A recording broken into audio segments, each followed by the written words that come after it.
হঠাৎ করে আওয়ামী লীগ মাঝে রাজপথে নাই দেখা তারা আজকে সুযোগ পাইছে রাজনীতি করার। আর বিএনপি কিন্তু আওয়ামী লীগ থাকা অবস্থায়ও বিএনপি কিন্তু রাজনীতি করছে রাজপথে, তারা কিন্তু গুপ্ত ছিল না।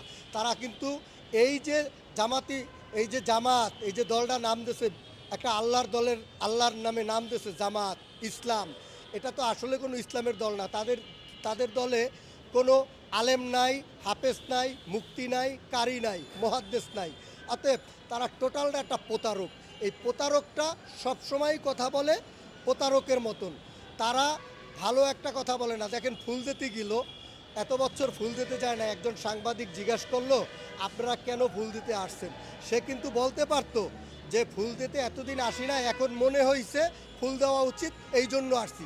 সে সেইটা না বলে সে বলল আমরা বিরোধী দল, আসতে হয় এই জন্য আসছি।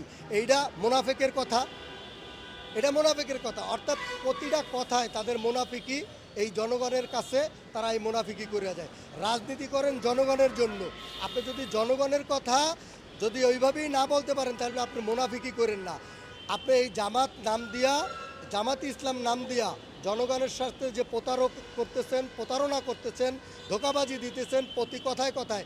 দেখেন জনাব তারেক রহমান বলছে ফ্যামিলি কার্ড দিবে, তারা সেইটা বলছে এটার বিরোধিতা করছে যে ফ্যামিলি কার্ড কি তার টাকা দিয়ে দেবে, কোথা থেকে দেবে।